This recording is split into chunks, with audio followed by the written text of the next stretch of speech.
আল্লাহর নবী ডাকতে বলে, যুবক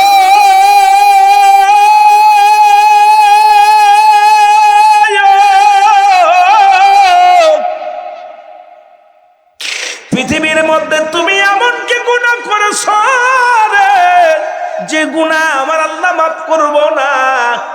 যুবক বলে, ইয়া রাসূলুল্লাহ, ইয়া হাবিবাল্লাহ, মক্কা মদিনা আপনি জানতেন, মক্কা মদিনার জমিনে কাফনের কাপড় চুরি হতে রে যুবক, খুব খেয়াল করবেন।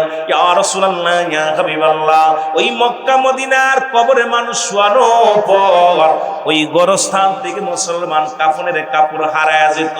ইয়া রাসূলুল্লাহ, ইয়া হাবিবাল্লাহ, ওই কাফনের কাপড় দুনিয়ার কেউ চুরি করে না, আমি সেই চোর। ইয়া রাসূলুল্লাহ, আমি ওই কাফনের কাপড়গুলো চুরি করতাম। আল্লাহর নবী কয়, যুবক দুনিয়ার মধ্যে কি অন্য কোনো কাজ পাও নাই? দুনিয়ার মধ্যে কি অন্য কোনো কর্ম পাও নাই? তুমি মরা মানুষের 3 টুকরা সম্বল, 5 টুকরা সম্বল, এটা তুমি চুরি করলা। এই কি কাজ করলা রে যুবক? এত বড় অপরাধ করলা। যুবক বলে, ইয়া রাসূলুল্লাহ, আমাকে কি আল্লাহ মাফ করব? আমার নবী কয়, যুবক রে, তওবা কর, তওবা কর, তওবাকারী আল্লাহ ভালোবাসে, তওবা কর। যুবক বলে, ইয়া রাসূলুল্লাহ, ইয়া হাবিবাল্লাহ, আমি এত পাপ করেছি, এই পাপ মনে হয় আমার আল্লাহ ক্ষমা করব না। আল্লাহ নবী বলে, যুবক রে, এত বড় পাপ কি করছো বলো?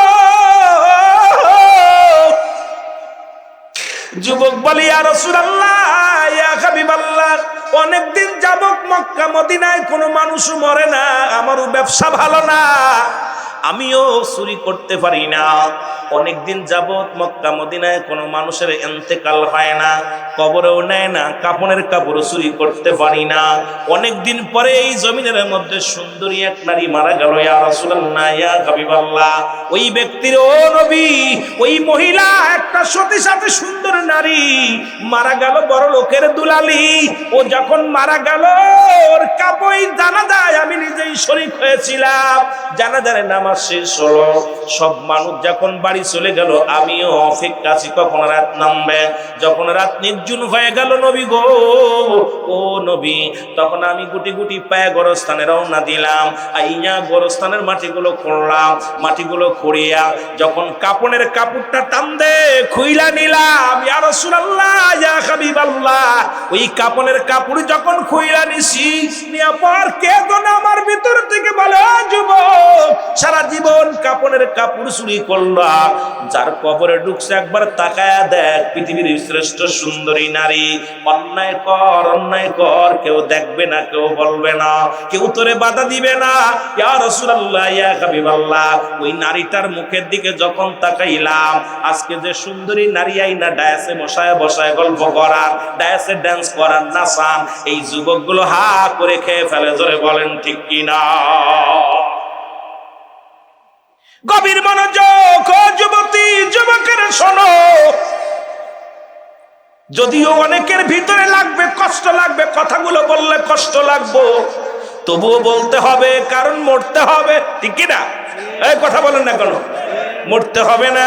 আমার বাজানেরা ডাকতে বলি, ইয়া রাসূলুল্লাহ, ইয়া হাবিবাল্লাহ, এইবার আমি ওই যুবতীর চেহারা দেইকা পাগল হয়ে গেলাম। সঙ্গে সঙ্গে তার সঙ্গে অন্যায় করা শুরু করলাম, জিনায় লিপ্ত হয়ে গেলাম। এ তো শুনেছি মক্কা মদিনায় তৎকালীন জামানায়, যেখানে বাংলাদেশে ভালো করে লেখে নেন, যদি মিথ্যা হয় আমার জিহ্বা কেটে নিবেন, এখানে যে শাস্তি দিবেন মেনে নিব। বাংলাদেশে যেখানে ঢাকা মেডিকেল কলেজ হাসপাতালে মুসলমান মারা যায়, গলায় দড়ি নিয়ে মারা যায়, মর্গে নিয়ে পরীক্ষা করা হয়, রেপ করেছে রে মুসলমান, মারা যায় অ্যাক্সিডেন্ট করে মর্গে যায় মুসলমান, রেপের পালামত। এইবার ডাক্তাররা বড় প্রেশানিত হয়ে গেল, যে দেশে, ও যুবক শোনো, এইবার ঢাকা মেডিকেল কলেজের মর্গের যিনি মুসলমান ডোম, তাকে ধরে আনা হলো। যখন রিমান্ডে নেওয়া হলো, উনি বললেন, একজন নয়, দুজন নয়, আজ থেকে 2 থেকে 300 নারী, যত কম বয়সী নারী যারা ইন্তেকাল করে, অ্যাক্সিডেন্ট করে, গলায় ধরে নিয়ে বিষ খাইয়া, আগে লাশ কাটার আগে তার সঙ্গে জিনা করে নি। যে দেশে মুসলিম রাষ্ট্র বাংলা বাংলাদেশের 82% মুসলমান। যে দেশে লাশ কাটা করে বাংলাদেশে, যেখানে ঢাকা মেডিকেল কলেজ হাসপাতালে, যেখানে মর্গে জিনা হয়, আর বড় বড় ওয়াজ করো আর বড় বড় ফতোয়া দাও, মসজিদে বয়া বড় বড় বয়ান দাও। এরে মুসলমান, এই বয়ান দিয়ে হবে কি? এই ক্ষমতা দিয়ে হবে কি? ক্ষমতার লোভে ও পয়সা লাভ কি? যে দেশে মরেও শান্তি নাই, মরার পরও জিনা হয়, যে দেশে মর্গে জিনা হয়, সেই দেশের নাম হলো আমার বাংলাদেশ। আজকে বড় বড় ফতোয়া দাও, কই থেকে পাও? যদি মিথ্যা বলি জিহ্বাটা কেটে নেবেন। মুসলমান শুনে নেন, ওই না কোথায় মুসলমান, গভীর মনোযোগ, চট্টগ্রাম মেডিকেল কলেজ হাসপাতালে একই চিত্র ধরা পড়লো। যখন মর্গে নিয়ে, যখন রংকে নিয়ে ধরে রিমান্ডে দেওয়া হলো, উনি বললেন আজ থেকে কত সময় আমি যে রেপ করেছি তার মনে নাই। যত অল্প বয়সী নারী গলায় ধরে নিয়ে বিষ খাইয়া অ্যাক্সিডেন্ট হইয়া মারা যায়, তাদেরকে কাটার আগে, তাদেরকে কি করি, পোস্টমর্টম করার আগেই তাদের সঙ্গে আগে রেপ করে নি, জিনা করে নি। আরে যে দেশে, বাংলাদেশে 92% মুসলমান, এত পিছন, এত খানকায়, এত আলেম, এত ইমাম, সেই দেশে মর্গে যদি জিনা হয়, সেই দেশের উপরে লাশ পড়ে থাকবে, সেই দেশের পরে মানুষ কুকুর শের লাশ খাবে। এই দেশের মানুষ, মুসলমান গভীর মনোযোগ, এই দেশের মানুষ কেউ কথা বলবে না, শুধু দেখবে আর ক্ষমতার চিন্তা করবে, খালি গদির দরকার, গদির দরকার। নবী বলছে বালহুয়া কিলাব, আমার কথা নয়, নবীর কথা, কোরআনের কথা শুনে নাও, হাদিসের কথা। নবী বলছে বালহুয়া কিলাব, এই দুনিয়াটা হলো পচা দুর্গন্ধ মড়ি। মানুষের চরিত্র হলো কুকুরের চরিত্র। কুকুর যেমন মড়ি পাইলে খুশি হয়, সে জামানার মানুষগুলো সম্পদ পাইলে খুশি হবে। এখন খালি চেয়ার পাইলেই খুশি, সেটা যেভাবে আসুক সেটাই ভালো, ধরে বলেন ঠিক কিনা? ওলামা একরাম আছে, রাসূল বলছে বালহুয়া কিলাব, এই দুনিয়াটা পচা দুর্গন্ধ মড়ি, মানুষের চরিত্র কুকুরের চরিত্র। এ যুবকেরা, শুনেছিলানি 2 বছর আগের কাহিনী, যে দেশে মর্গে জিনা হয়, ওরা এইটা আমেরিকা হলে মেনে নিতাম, ভারতে হলে মেনে নিতাম, শ্রীলঙ্কায় হলে মেনে নিতাম। আমার সোনার বাংলায় 82% মুসলমান। আমার সোনার বাংলায় অসংখ্য খানকায়, অসংখ্য পীর, অসংখ্য মুজাহিদ, অসংখ্য উলামায়ে কেরাম। সেই দেশে যেখানে জিনা হয় মর্গে, এর সেইতে কষ্ট আর থাকতে পারে না, জোরে বলেন ঠিক কিনা? আমরা বক্তৃতা দিতেছি আর মাল কামাইতেছি, কথা বুঝেননি? স্বার্থের জন্য ওয়াজ করতে, সব স্বার্থের জন্য, স্বার্থবাস, নিজের ক্যারেক্টার আসি খালি গিবাত। স্কুল দৌড় দিছে, চেয়ার সিটিং দিছে, কত মেলা আসতে পথে কত স্কুল দেখলাম। স্কুলে মুসলমান নারী পুরুষ খেলা দেয়, কিন্তু এলাকার মানুষগুলো কত ভালা। আল্লাহ রাব্বুল আলামিনের গোলামেরা, এই গোলামেরা সব ফেলায়া জান্নাতের বাগান সাজাইছে। আল্লাহ এলাকার যুবক বৃদ্ধদের মধ্যে তুমি রহমত দান করো। আজকে কেন বলতেছি, এই বাংলার জমিনে গজব আসছে তার প্রমাণ নিয়ে যান। তৎকালীন জামানায় এক যুবক নবীর কাছে যায় বলে, ইয়া রাসূলুল্লাহ, ইয়া হাবিবাল্লাহ, আল্লাহর নবী গো, আমাকে আপনি তওবা করে দেন, আমি গুনাহগার, আমি পাপী, আমারে কি আল্লাহ মাফ করব?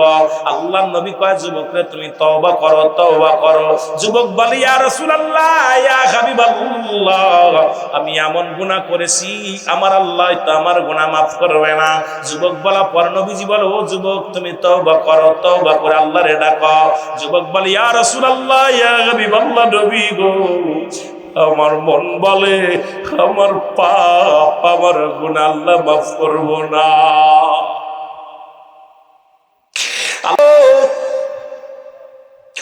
আমার পিছনের রগের পাশে কেন পিপিলিকার মতো ঘোরাঘুরি করে নবী গো।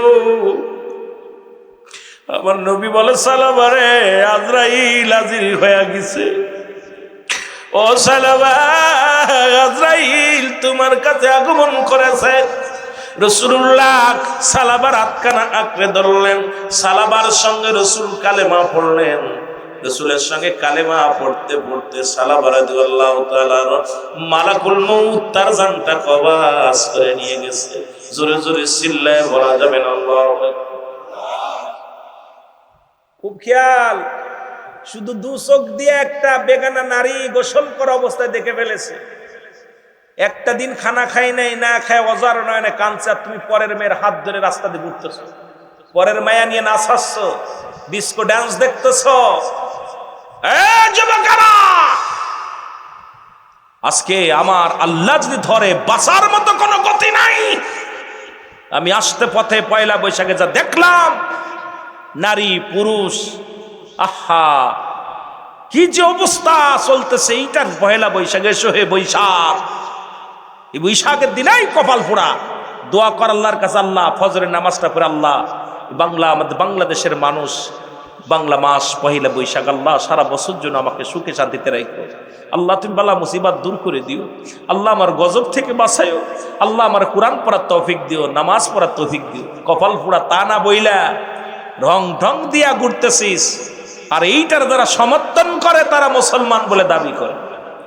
এই কপাল পোড়াদের কেমনে বুঝাইবো আমি, কেমনে বুঝাইব? পালন কর, জম্মের পালন করা করবি। জাহান্নামের ফেরেশতারা অপেক্ষা করতে তো ধরার জন্য। এমন ধরবে জাহান্নামে 70,000 রশি লাগানো, এক একটা রশির মধ্যে 70,000 ফেরেশতা দূরে দূরে টানবে। আর এই জাহান্নামের ফেরেশতারা গুলো এমন ভাবে গর্জন মারবে, মুসলমান গভীর মনোযোগ। আহা, এই জাহান্নাম থেকে বাঁচা সম্ভব নয়। জাহান্নামের গেটে একটা গাছও আছে, যতই ঢংঝং করিস, জাক্কুম নামে কাঁটাযুক্ত গাছ। এই গাছটা তোরে ধরে ভিতরে ঢুকাই দিব। বেশি লোক দৌড়াদৌড়ি পালানোর মতো পথ থাকবে না। আমার বন্ধুগণ, আমার গভীর মনোযোগ।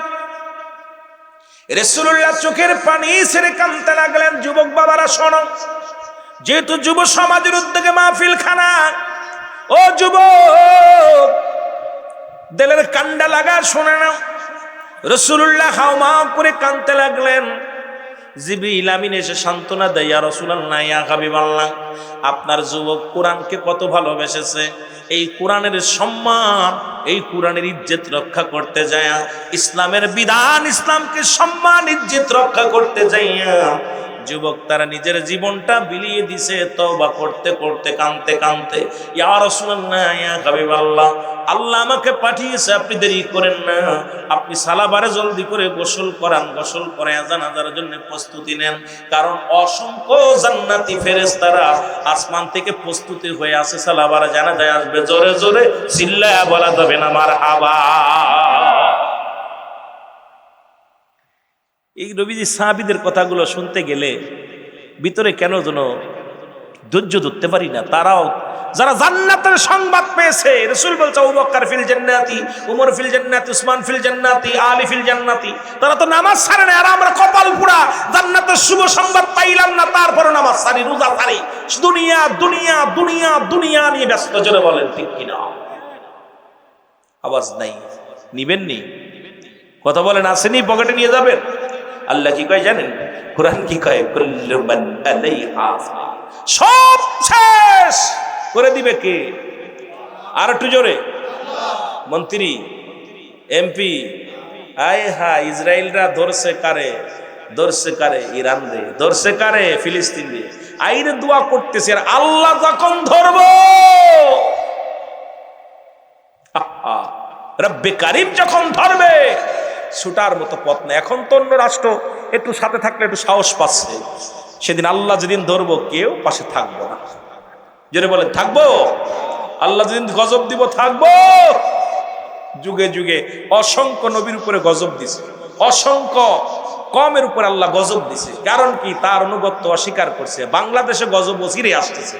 কারণ বুঝা, আমি বলে যাই, আজকে আপনাদের সামনে বলে গেলাম, বেশি দিন দেরি নাই, লোহার মই ডালা হবে দেশের উপরে, লোহার মই ডালা হবে।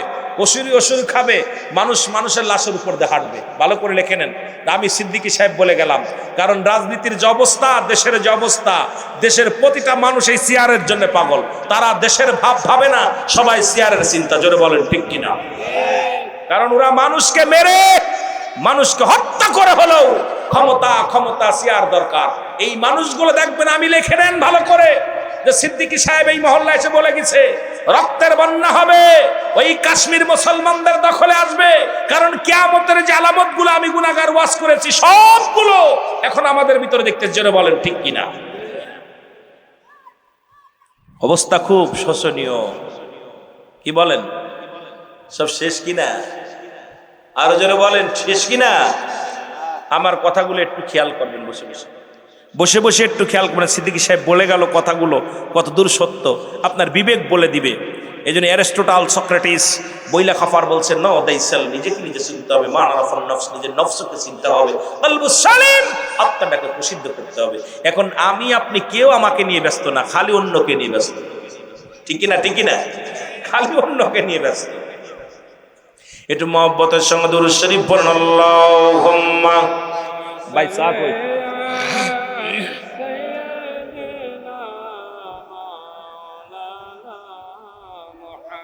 আমার যুবক বাবার অনেক আছেন, আলোচনা মহব্বতে।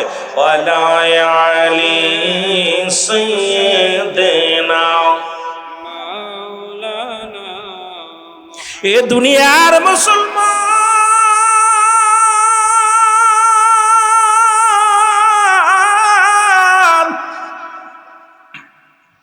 নবীজি বললেন এবার সাহাবীদেরকে বললেন গোসল করাও, কাফন পরাও, জানাজার নামাজের জন্য ওই মাঠে নিয়ে যাও। রাসূলুল্লাহ জানাজা পড়বে, কত ভাগ্য রে, কত ভালো কপালের মুসলমান, শুনে নাও। রাসূলে পাক সাল্লাল্লাহু আলাইহি ওয়াসাল্লাম জানাজার নামাজ পড়াইব। হযরতে আলী, হযরত ওসমান গনি, হযরত আবু বকর সিদ্দিক, হযরত উমরে ফারুক রাদিয়াল্লাহু তাআলা, চারজন সাহাবী খাটটা ধরলেন, আরো কয়েকজন সাহাবী পাশে ধরলেন। এবার হযরতে সালাবা রাদিয়াল্লাহু তাআলা দেহ মুবারক খাটে করিয়া যখন নিয়ে যায় রে, ওই দুলার মধ্যে নিয়ে যখন জানাজার জন্য নিয়ে যায়, রাসূল রওনা দিলেন, সাহাবীরাও রওনা দিলেন।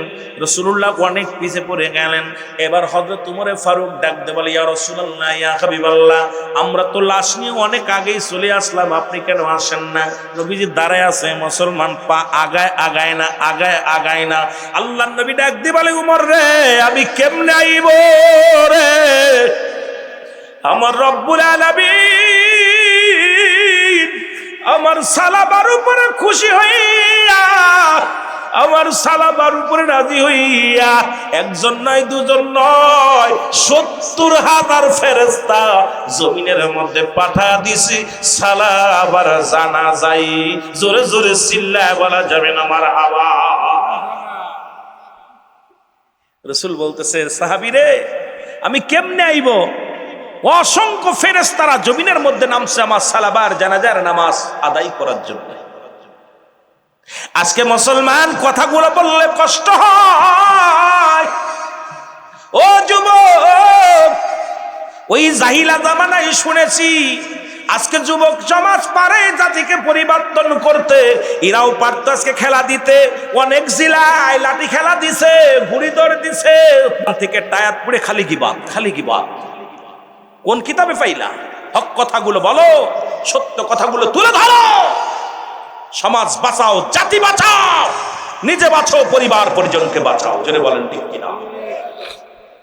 বর্তমান যে সমস্ত ওয়াজ, যদিও আমি আগেই বলেছি বাবা, আমি এত বড় আলেম না, এত বিজ্ঞ বিজ্ঞ ওলামা একরাম যে ওয়াজ করতেছে, আমার মন বলে ওই আমরা যখন ছোটবেলা মসজিদ ছিল কাঁচা, মানুষের ইমান ছিল পাকা, এখন মসজিদ হয়েছে পাকা, মানুষের ইমান একেবারেই ফাঁকা। যেটা বলেন ঠিক কি না? আমাদের মাগুরার একটা লোক ভাষায় বলে, উপরে ফিটফাট তলে নাকি সদরঘাট। কথা বুঝলেননি? ভাষাটা আমাদের মাগুরা জেলায় বলে, উপরে ফিটফাট তলে হলো সদরঘাট, বলে নাকি? মার হাবা, তাহলে তো আপনাদের সঙ্গে মিলাই গেছি। তা আমরা উপরে খুব সিয়ারার ভিতর সিয়ারা সুরত দেখাইতেছি, আহা, ভিতরে একদম সব ক্লিয়ার। সুদের ভিতর, ঘুষের ভিতর, জেনার ভিতর, বেবিচারের ভিতরে কি যে অবস্থা!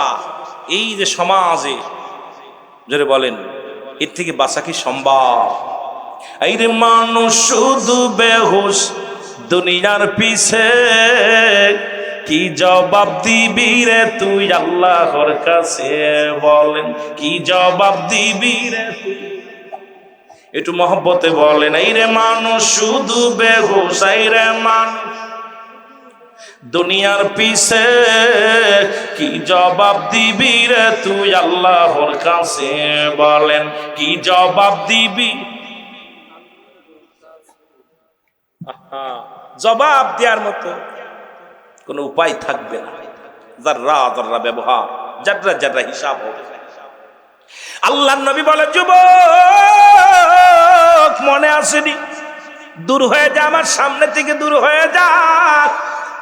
যুবক বলে, ইয়া রাসূলুল্লাহ, ইয়া হাবিবাল্লাহ, নবী গো, যখন আমি এই জিনা করে যখন কবর থেকে লাফ মেরে উঠলাম কাপড়ের কাপড় নিয়ে, সঙ্গে সঙ্গে ভিতর থেকে কে যেন একটা আওয়াজ শুনতে পাইলাম, ডাক দে বলে, যুবক রে, আজকে তুমি আমার সামনে অন্যায় করলা, আমি আল্লাহর আদালতে মামলা দিলাম, আমি আল্লাহর আদালতে মামলা দিলাম, আল্লাহ তোমাকে যেন না ছাড়ে, কারণ তোমাকে একদিন কবরে আসতে হবে। আমি অসহায় নারী বাধা দিতে পারলাম না, আমি অসহায় নারী আজকে কবরে তোমার বাধা দিতে পারলাম না, তুমি আমার সামনে অন্যায় করলা, রব্বি করিমের আদালতে আমি মামলা দিলাম, আমার আল্লাহ যেন কোনদিন তোমারে ক্ষমা করে না।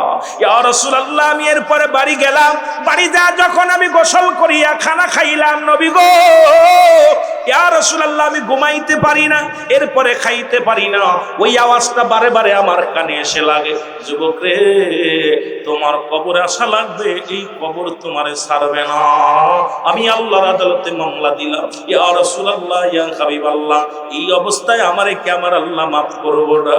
আমার নবী কয়, যুবক তুমি দূর হয়ে যাও, যুবক দূর হয়ে যা, আমার সামনে থেকে দূর হয়ে যা। নবীজি দূর করে দিলেন, কাঁদতে কাঁদতে রে যুবক 40টা দিন, একদিন নয় দুদিন নয়, 40টা দিন নজর নয়নে কান্দে, গাছের লতা পাতা খায় আর কান্দার বলে, রব্বি কারীম, তুমি ইউনূস নবীরে করছো গো দয়া, মাছের পেটে গো আল্লাহ, মাছের পেটে আমারে নি করবা দয়া গো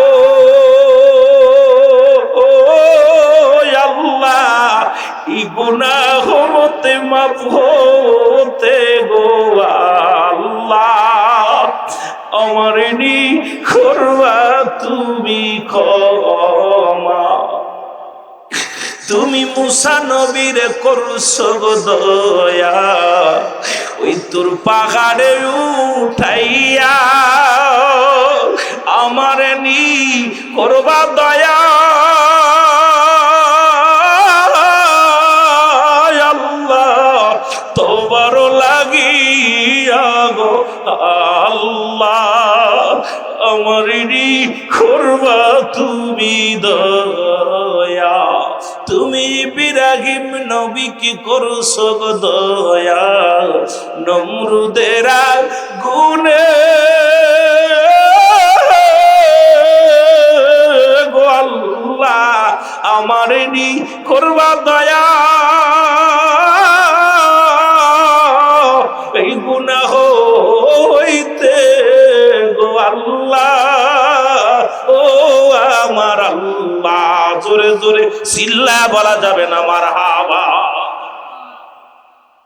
আল্লাহ গো, তুমি ইউনূস আলাইহিস সালামকে মাফ করেছো, ইব্রাহিমকে মাফ করেছো, মূসাকে মাফ করেছো, পরীক্ষা করেছো, সব পরীক্ষায় তুমি তারে পাস করাইছো, এখন আমারে কি পাস করাইবা?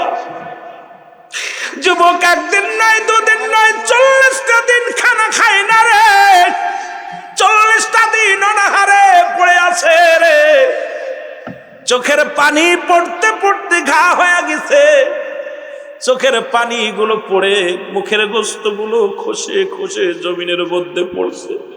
এমন সময় এলহাম এসে গেছে, যুবকরা আর কান্দিস না, তোর চোখের পানি জমিনের মধ্যে অনেক পড়েছে, তুই একটা পাপের কারণে ভুলের নফসের খায়েছে পড়ে এমন একটা পাপ করে ফেলেছিস, আর 40টা দিন অনাহারে জমিনের মধ্যে গোড়াগড়ি করিস, যা তওবা কর, তোর তওবা আল্লাহ কবুল করেছে, যা যা মদিনার নবীর কাছে যাও, কারণ মদিনার নবী তোরে দয়া করবে, তোরে তওবা করাইয়া দিবে। মদিনার নবীর কাছে দৌড়ে আসছে রে, আইয়া বলে, ইয়া রাসূলুল্লাহ, ইয়া হাবিবাল্লাহ, নবী গো।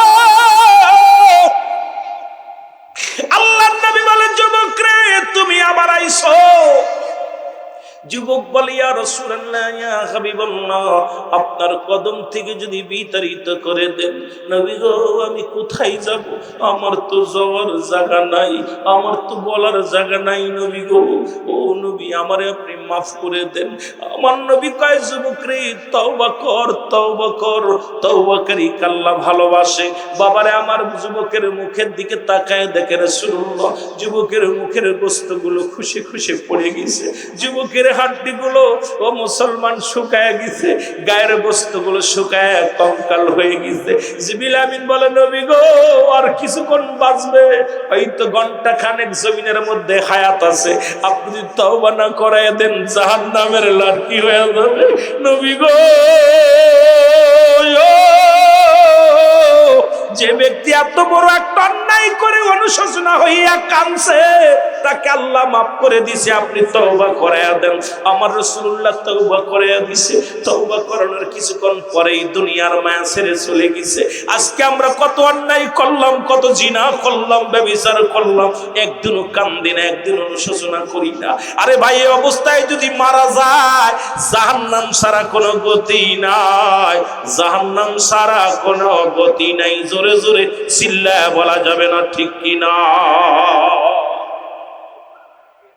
আমার যুবক ভাইরা যুব সমাজের উদ্যোগে মাহফিল যুব সমাজ আজকে রসাতলে চলে গেছে যুব সমাজ আজকে জাতিগুলো যুবক বয়সে একবার আল্লাহ বলা বুড়ো বয়সে 1000 বার বলা কারণ রাসূল যুবকদেরকে বেশি গুরুত্ব দিচ্ছে যুবক বয়স সাহাবীদের কারণ এই বয়সে এখন রুকু সেজদা করতে গেলে কষ্ট হয় দাঁড়ায় বেশিক্ষণ দাঁড়ায় নামাজ পড়তে গেলে কষ্ট হয় কোরআন তেলাওয়াত করতে গেলে ভুল হয় আমি যেটা পারবো আমার দাদু পারবে না সেই বয়সটা আমরা সেই যুবক বয়সটা খালি নারীর পিছে কাটাইয়া দিলাম আমার দাদু ভাইয়েরা একবার কি চিন্তা করার দরকার যে এই দুনিয়ার মধ্যে যুবক মরণ কিন্তু বুড়া চিনবে না যুবক চিনবে না বৃদ্ধ চিনবে না আসার সিরিয়াল আছে যাওয়ার কোনো সিরিয়াল নেই দেখা যায় বাবার কাঁধে সন্তানের লাশ সন্তানের কাঁধে বাবার লাশ দাদার কাঁধে নাতির লাশ নাতির কাঁধে দাদার লাশ কারণ কত ভাই আপনারা বাবারে হারিয়ে ফেলেছেন কত ভাই আপনার আব্বা মারে কবরে দিয়ে দিয়েছেন কত ভাই দেখেন অনেক ভাইয়ের আমার ছেলে বেঁচে আছে বাবা নাই বাবা বেঁচে আছে সন্তান নাই জোরে বলেন ঠিক কিনা বাবা ঠিক কিনা বা এগুলো আমাদের কেন আমাদের ভিতরে অনুশোচনা হয় না কেন চিন্তা হয় না একটু মহব্বতের সঙ্গে এবার আরেকজনের সঙ্গে দেখা মুসা নবী যায় মুসারে কই যাও মুসা আলাইহিস সালাম বলে ও মহিলা ও মা আমি যাইতেছি রব্বি কারীমের সঙ্গে দিদার করতে ডাক দে বলে নবী মুসা আমার নালিশটাও তুমি নিয়ে যাও বলে কি তোমার আল্লাহরে জিগাইবা আমি গরিব মানুষ মানুষের দ্বারে দ্বারে চিন্তা খায় তোমার আল্লাহ আমারে গরিব বানাইছে পানা বাঁচলো বনান্তে পান্তা শেষ মরিচ আনতে পান্তা শেষ কি আমল করলে কি করলে আমি ধনী হব তোমার আল্লাহরে যায় আজি গাইবানি জোরে জোরে চিল্লায় বলা যাবে না আমার আরেকজন ব্যক্তি হাত নাই পা নাই রাস্তার মধ্যে বয়া ডাক আল্লাহ রব্বুল আলামিন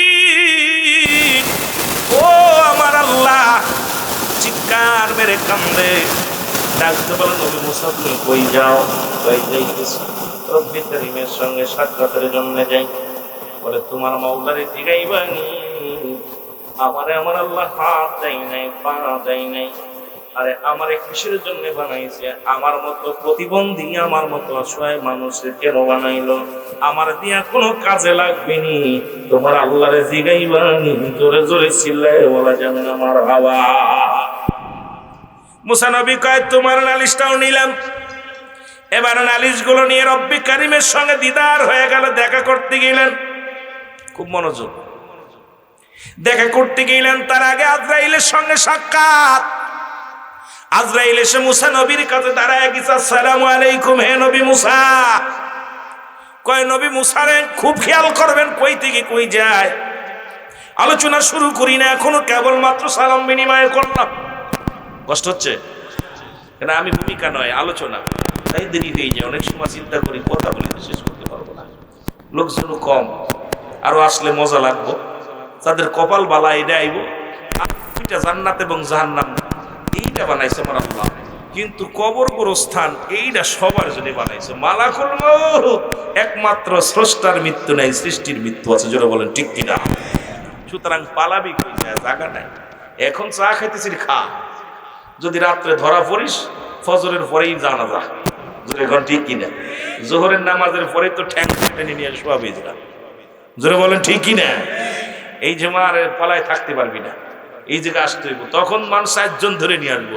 এখন একা একা আসতেছিস না, হাত পায়ে বল পাচ্ছিস না, কিন্তু এমন একটা সময় ধরে নিয়ে আসবে, তখন পালাবি কই যায়, কথা কয় না। পালানোর জায়গা আছে। আমার ভাইরা, আমার বন্ধুরা, আমার মুসা আলাইহিস সালামকে সালাম দিয়ে আজরাইল আলাইহিস সালাম বলে, আসসালামু আলাইকুম, এ নবী মুসা, আপনারা নেওয়ার জন্য আমি এসেছি, এখন আপনাকে যেতে হবে। আর যদি যেতে না চান তাও বলেন। মুসা নবী কয়, কি বলতে চাও? এখনই যাওয়ার জন্য কি রব্বে কারীম হুকুম দিছে? বলে হ্যাঁ। বলে আজরাইল রে, তোমার মাওলারে জিগাইবানি, আমার জীবনে একটা শখ আছে, সেই শখটা হলো এই, এখনই আমি যেতে চাই না। অনেকবার আমার আল্লাহরে দেখেছি, আমার এই চামড়ার চোখ দিয়ে আল্লাহর সঙ্গে কথা বলেছি। এবার মরণের আগে আমার রব্বে কারিমের সাথে আর একবার একটু আলাপ করতে চাই, আমার এইটা মাত্র আশা। আজরাইল কয়, ও আল্লাহর নবী মুসা, যদি তুমি থাকতে চাও দুনিয়ার মধ্যে, কতদিন থাকবা বলো, আমি আল্লাহর কাছে দরখাস্ত করি। তুমি যদি 50 বছর, 1000 বছর, 500 বছর, 1,00,000 বছর যদি থাকতে চাও, থাকতে পারবা। আমার রব্বে কারীম বলছে, আমার নবী কতদিন থাকতে চায়, যদি আসতে চাই নিয়ে আসবি, আর না থাকতে চায়, না আসতে চাইলে কতদিন দুনিয়ায় থাকতে চাই এটাও জিগায় আসবি। আল্লাহর নবী মুসা কয়, আজরাইল আগে বল 2 বছর পরে কি হবে? কয় মরণ। 10 বছর পরে কয় মরণ। 20 বছর পরে মরণ। বলে আজরাইল রে, তাহলে তোমার মাওলারে যা বলো, এখন বুড়া হয়ে গেছি, হাঁটার বল নাই, দৌড়াইতে পারি না, আগের মতো আর দৌড়াদৌড়ি করতে পারি না, বয়সটা এখন বাটি, আমার আর বাঁচার শখ নাই। আর বেশি দিন বাঁচতে যেতে তো 10 বছর পরেও মরতে হবে, 20 বছর পরেও মরতে হবে, 100 বছর পরেও মরতে হবে। সেহেতু মালাকুল মউত রে, আমার আর মন চায় না এই দুনিয়ায় থাকতে, তবে যাবার আগে একটা আবার আমার রব্বুল আলামিনের সঙ্গে আবার আলাপ করতে চাই। জোরে বলেন মারহাবা। কথা বুঝেননি? আরেকবার আলাপ করতে চায় যুবক বাবারা আমার। এবার মুসা নবীর নালিশটা নিয়ে রব্বে কারীমের দরবারে আজরাইল আলাইহিস সালাম গেলেন। আজরাইল কো, আল্লাহ কও আজরাইল ওকে দে শুনে আসো। জিবরিল আমিন বলেন, জিবরিল যাও, দেরি করো না, আমার নবী মুসারে বলে আসো আগামী সপ্তাহে যেন আসে, যদি কাল আসতে চায় আসবে, এখন আসতে চায় আসবে। কারণ আমার সঙ্গে বড় স্বাদ, কারণ স্বাদ মিটতেছে না আমাকে দেখে, আমার সাথে কথা বলে। আমি রব্বে কারীম হুকুম দিলাম, ও যেন আমার সঙ্গে আসার জন্য তৈয়ার হয়ে যায়, অমুক তারিখ অমুক দিন। যখন মন চায় খালি বলবে আল্লাহ তোমারে দেখবো, তোমার সাথে কথা বলবো, তখনই আমার সঙ্গে আলাপ হবে। জোরে জোরে বলেন না মারহাবা। মুসা নবীর হুকুম পেয়ে গেছে। এবার বনি ইসরাইলের লোকজন বলে, নবী মুসা, আরে আপনার কাছে একটা নালিশ, আপনার মনে হয় শেষ সফর আল্লাহর সঙ্গে দেখা করার, তবে যাবার আগে একটা নালিশ, আপনি আপনার আল্লাহরে একটু বলবেন আমাদের উপরে যেন আল্লাহ রহম করে, খাবারের ব্যবস্থা করে দেন, সুন্দরভাবে যেন আমরা খাইতে পিঠে খাতে পারি না, ওই জমিনে ফসল ফলায়ের খাওয়া সম্ভব নয়। তোমার আল্লাহ যেন আমাদের দিকে নজর দেয়, তোমার আল্লাহ যেন আমাদের একটু প্রাণ ভরে খাইতে দেয়, আরামে খাইতে পারি, সেই দোয়াটা করো আর আল্লাহর কাছেই দাবিটা করবা। এবার তার গোত্রের মানুষের নালিশ নিয়ে মুসা নবী চলে গেলেন রব্বে কারীমের সঙ্গে দেখা করার জন্য। শুরুতেই কমের লোকের নালিশটা নিজের লোকের, যারা আমার ভাই নিজের লোক দাবি করছে, কথা বুঝেননি? শুরুতেই নিজের কমের লোক, আগে পরের তা পরে, আগে নিজের ডাক। বলে রব্বুল আলামিন, আমি আপনার সঙ্গে দিদার আইলাম, শুরুতে একটা কথা বলি। বলে কি কথা? আমার কমের লোক বলছে, আল্লাহ কমের লোক বলছে তাদের উপর একটু নজর দিতে, তাদের একটু ভালো মন্দ একটু বেশি করে দেখার জন্য খাওয়ার ব্যবস্থা করে, জিকিরের ব্যবস্থা করে দিতে বলছে। একটু অলাদ জাতীয় মানুষ, যাতে তারা তৃপ্তি সহকারে খাইতে পারে। কারণ আমার সঙ্গে আর আপনার দেখা হবে না শরিয়াতে, আর কোনোদিন আমার কওমের লোকের সঙ্গে কথা হবে না হয়তো। এই জন্য আমার কওমের লোকদের একটু দেখবেন, দেখাশোনা করবেন গো আমার আল্লাহ। আল্লাহ কয় মুসা তোর হাতে কি? কয় লাঠি। কয় আগে বাড়ি মারো, ওই পাথরটার মধ্যে বাড়ি মারো। এবার বাড়ি মারলেন, পাহাড়ের উপরে বাড়ি মারলেন। বাড়ি মারার পর এই পাহাড়টা দ্বিখণ্ডিত হয়ে গেলেন, ভিতরে বিশাল একটা নদী সমুদ্র হয়ে গেল। মুসা নবী আশ্চর্য হয়ে গেলেন, এই পাহাড়ের মধ্যে এত বড় নদী আইলো কই থেকে? এবার বলে নদীর মধ্যে একটা বাড়ি মারো। ওই পানির মধ্যে যখন বাড়ি মারছে, বিশাল একটা পাথর ভেসে আসছে। পাথর দেখে মুসা নবী আল্লাহ এটা কি আশ্চর্য! কয় পাথরের মধ্যে মারো একটা বাড়ি। যখন পাথরের মধ্যে বাড়ি মারছে, সঙ্গে সঙ্গে মুসলমান ভিতর থেকে দেখে একটা হরিণ, তার গালের মধ্যে তাজা ঘাস। এই হরিণটা ঘাস মুখে দিয়া খানা, একদম তাজা তরতাজা ঘাস খাচ্ছে। আমার আল্লাহ কয় নবী মুসা দেখছনি, আমি তোমার শুধু বনি ইসরায়েলের জন্য নয়, আমি রব্বে কারীম পৃথিবীর মধ্যে যত মাখলুকাত আছে, কারণ আমি হইলাম স্রষ্টা, ছাড়া পৃথিবী হলো আমার সৃষ্টি। সব মাখলুকাতের রিজিকের ফয়সালা আমি আল্লাহ করি। জোরে বলেন মারহাবা। এ ঘুষখোরেরা, সুদখোরেরা, সুদ খাইয়া বাড়ি বানাইলি, ঘুষ খায়া বাড়ি বানাইলি, একবার মনে রাখবি রিজিকের মালিক কে? আর একটু জোরে বলো কে? রিজিকের মালিক হলো আমার আল্লাহ। আজকে দুনিয়ার মধ্যে সুদ খাও, ঘুষ খাও, একবার চিন্তা করবেন আপনার রিজিক যেখানে থাকবে ওই পাথরের মধ্যে, ওই পাথরের মধ্যে হরিণকে আল্লাহ তাজা ঘাস খায়। সুতরাং আমার আল্লাহ রব্বুল আলামিন ওই সাগরের মধ্যে যত প্রাণী আছে, পৃথিবীর মধ্যে যত প্রাণী আছে, সমস্ত মাখলুকাতের খাদ্যদাতা, রিজিক দাতা, অন্নদাতা, হায়াত দাতা, সব কিছুর মালিক আমার আল্লাহ। জোরে জোরে চিল্লায়া বলা যাবে না মারহাবা। মালিক কে? বিশ্বাস হয়? হয়। আজকে যারা ঘুষ খান, সুদ খান, কার জন্য বাড়ি করো? কার জন্য তুমি সুদ খাও? কার জন্য ঘুষ খাও? ও দুনিয়ার মুসলমান, গভীর মনোযোগ। আমার আল্লাহ কয় কুল্লু মান আলাইহা ফান। আল্লাহ কয় বান্দারে, এই জমিনের মধ্যে যা কিছু আছে আমি আল্লাহ চূর্ণ বিচ্ছিন্ন করে দিব। আজকে তিনতলা বাড়ি বানাইলা, লক্ষ টাকার গাড়িতে চললা, বড় বাড়ি বানাইলা, গাড়ি বানাইলা, ওই কত লিচুর বাগান বানাইলা, খালি টাকা রোজগার করবা, বাড়ির মালিক হইবা, গাড়ির মালিক হইবা, বাগিচার মালিক হইবা। আল্লাহ কয় বান্দার এই জমিনটা আমি রাখবো না, এই জমিনটা আমি চূর্ণ বিচ্ছিন্ন করে দিব। এই জমিনের মধ্যে যত মাটি আছে, মাটিগুলো পুড়াইয়া আমি আল্লাহ তামা বানাইয়া দিব। এই জমিনের মধ্যে যত পানি আছে, সমস্ত পানিগুলো আমি আল্লাহ পুড়াইয়া ছাই বানাইয়া দিব। যেদিন কিচ্ছু বলতে কিচ্ছু থাকবে না, সেদিন থাকবো শুধু আমি আল্লাহ। জোরে জোরে চিল্লায়া বলা যাবে না মারহাবা। এই জমিনের মালিককে, আসমানের মালিককে একটু আগে দান করলেন কারে? আই জোরে বলেন কারে? এই যে আমার ভাই সেটা কত বেল ধরে কান্নাকাটি করলো আপনার মঙ্গলের জন্য, আপনার কল্যাণের জন্য, কিন্তু আপনাদের অনেকের কানে গেছে, অনেকের কানে যায় নাই। অনেক মানুষ এটা বুঝতে পারেন নাই, এই দুনিয়ার সম্পদগুলো আল্লাহ চূর্ণ বিচ্ছিন্ন করে দিবে। ফিরাউন, নমরুদ, কারণ যারা খোদাই দাবি করেছিল তাদের কল্যাণ শেষ করে দিছে। এই জমিনের মধ্যে যারা খোদাই অর্ধ পৃথিবীর খলিফা ছিল, চারজন প্রতাপশালী বাদশা ছিল পৃথিবীর মধ্যে। মুসলমানদের মধ্যে দুজন, কাফেরদের মধ্যে দুজন। এই মুসলমানদের মধ্যে দুজন, একজনের নাম হলো বাদশা সুলাইমান পয়গম্বর। আল্লাহ তারে এমন ক্ষমতা, এমন রাজ্য দান করেছিলেন, এই চেয়ারের মধ্যে বইয়া তামাম পৃথিবী ঘুরে ঘুরে দেখার মতো ক্ষমতা আল্লাহ তারে দান করেছিলেন। এই বাদশা সুলাইমান আল্লাহ তারে একটা মুজিজার চেয়ার দান করেছিল, যার মধ্যে বইয়া তামাম পৃথিবী ঘুরে দেখছে কি বেঁচে আছে না মরছে। কথা কয় না, ইনি কাগের সাথে ওয়াজ করতেছি, মরছে না বাঁচছে? এবার মুসলমানদের মধ্যে আর একজন বাদশা জুলকারনাইন, যিনি জগৎ বিদ্যার অর্ধ পৃথিবীর রাজত্ব দান করেছিল। আল্লাহ, আপনি কয় টাকার মালিক?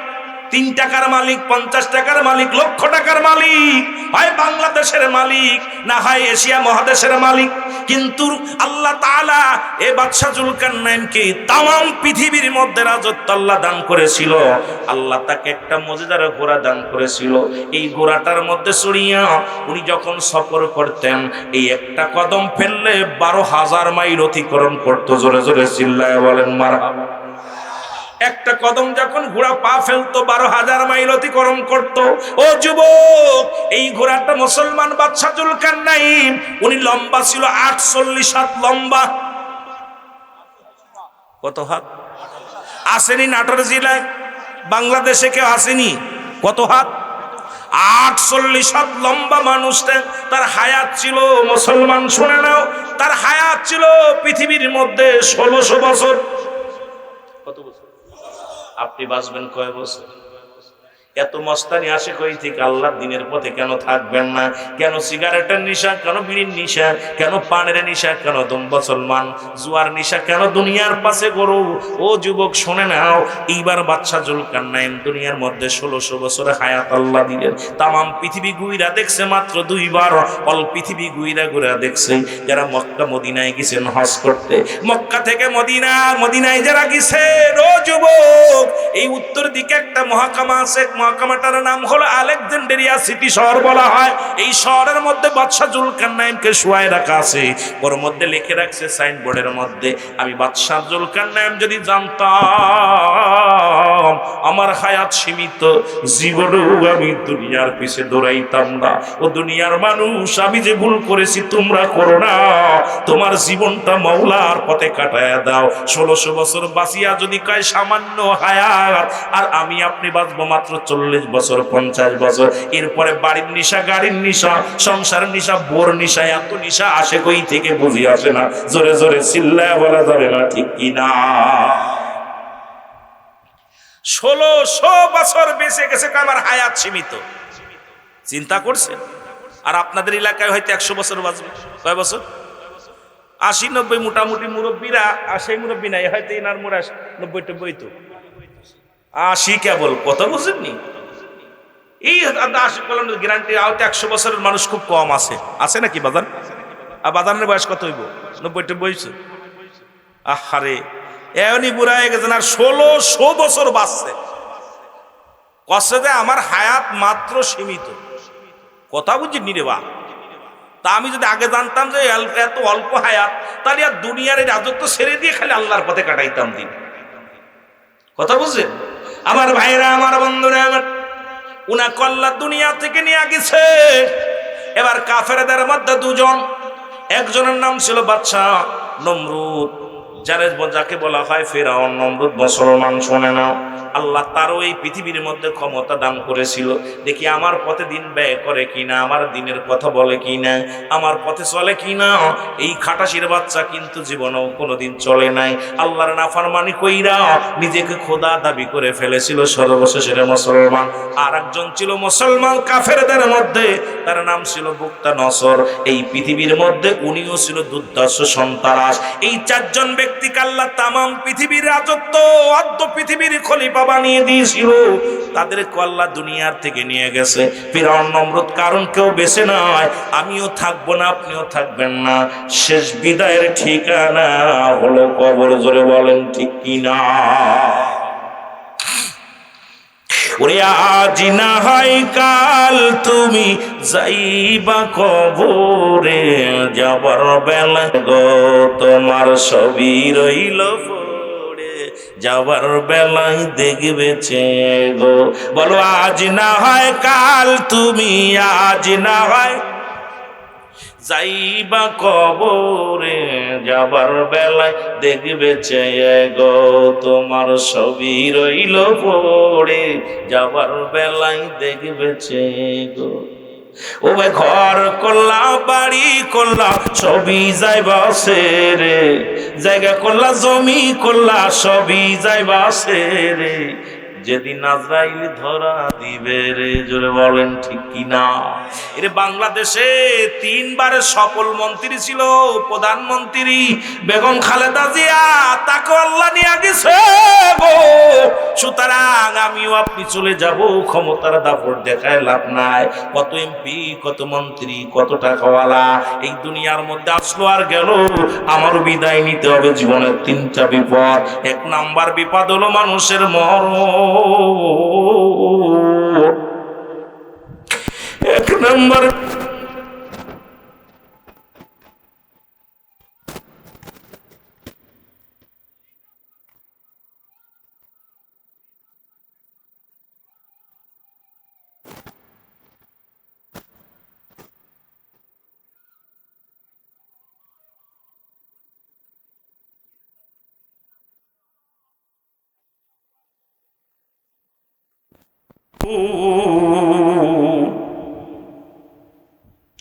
এই মরণ থেকে বাঁচার কোনো পথ নাই, বাঁচার থেকে ফলাবার কোনো পথ নাই রে।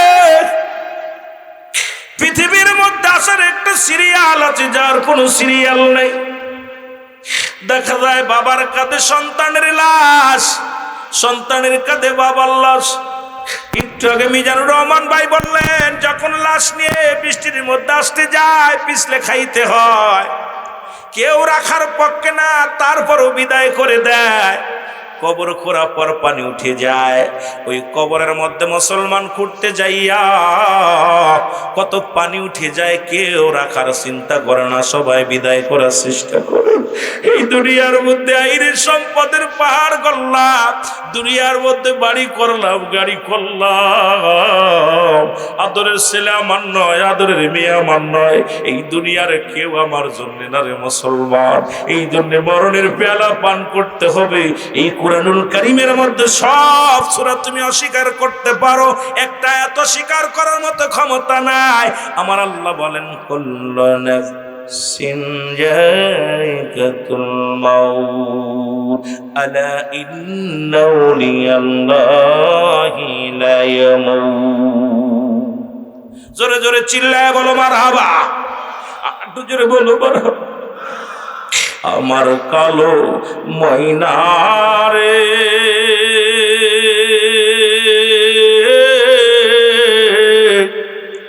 আমার সোনা পাখি রে, ওরে একদিন তো যাবের পাখি উড়িয়া, বলো একদিন তো যাবের পাখি। সবাই মহব্বতে বলেন, আমার কালো ময়নারে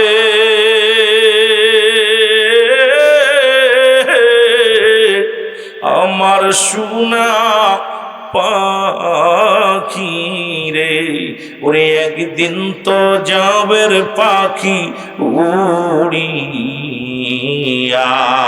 বলো একদিন তো যাবের পাখি। বরর পাতা গরম জালে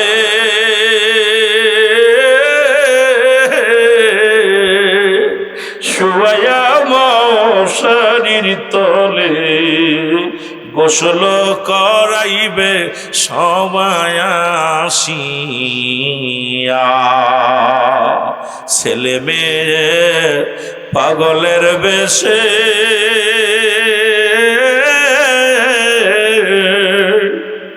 কাঁদবে তোমার পাশে বসে, চোখের পানি ফেলবে তারা কান্দিয়া, ওরে চোখের পানি ফেলবে তারা কান্দিয়া। আমার কালো ময়নারে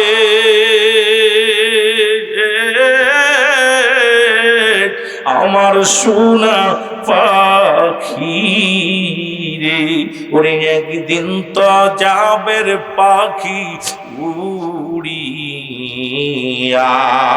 বলো একদিন তো যাবের। হাতের গোলা নতুন সাজে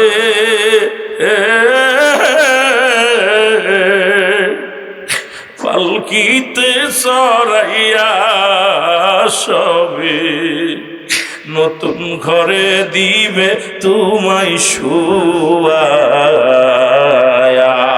ওরে মাটির ঘরে দিবে বাইরে শুয়ায়া। আল্লাহুম্মা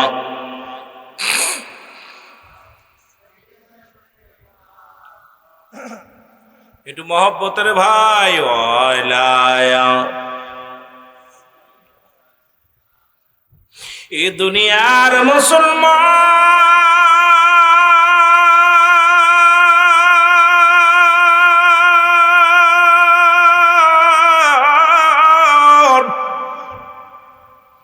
বলতেছিলাম মুসা আলাইহিস সালামের কথা মনে আসেনি রে? মুসা নবী ডাক দিয়ে বলে, রব্বুল আলামিন, আপনার কাছে 3টা প্রশ্নের উত্তর জানার অপেক্ষা আমি আছি মুসা গো। আমার আল্লাহ কয়, নবী গো কি প্রশ্নের উত্তর জানতে চাও? কয়, আমার রব্বুল আলামিন 1 নম্বর প্রশ্নের উত্তর, আমি যখন আসতেছিলাম আপনার দিদারের জন্য, একজন পথিক আমারে ডাক দেখো, নবী মুসা তুমি কই যাও গো? ও নবী মুসা, তোমার আল্লাহরে জিগাইবানি, এই দুনিয়ায় এত সম্পদ আমার আল্লাহ দিছে, কি আমল করলে এই সম্পদ কমে যাবে? তোমার আল্লাহরে জিগাইবানি। আল্লাহ কয়, নবী মুসা তুই ধনীরে যা বলবা, আজ থেকে যেন কোনো শুকরিয়া আদায় না করে। জোরে বলেন আল্লাহু আকবার। আজ থেকে যেন কোনো শুকরিয়া আদায় না করে। আমার এই দুনিয়ার মধ্যে সম্পদ কমে যাবে, যেন শুকরিয়া আদায় না করে। 2 নম্বর ব্যক্তি আমার জিগাইল, আল্লাহ ও নবী মুসা কি বলতে চাও বলো? কয়, আমার আল্লাহ একজন গরিব আমারে জিগাইছে, ও নবী মুসা তোমার আল্লাহরে জিগাইবানি, কি আমল করলে আমি ধনী হব? আমার তোমার আল্লাহর একটু জিগাইবা। আল্লাহ কয়, নবী মুসা শোন, ওই গরিবরে যা বলবি আমার শুকরিয়া যেন বেশি বেশি আদায় করে, সে যেন বেশি বেশি করে আলহামদুলিল্লাহ শব্দ উচ্চারণ করে। দেখবি আল্লাহ, আমি আল্লাহ তার দরিদ্রের খাতা থেকে নামটা কেটে দিব। জোরে জোরে চিল্লায় বলা যাবে না আলহামদুলিল্লাহ। নবী মুসা বলে, আল্লাহ 3 নাম্বার প্রশ্নের উত্তর আমি জানতে চাই রব্বুল আলামিন, ওই 3 নাম্বার প্রশ্নের উত্তর তুমি আমার দিবানি গো। আল্লাহ বলেন, মুসারে বলো 3 নাম্বার কি?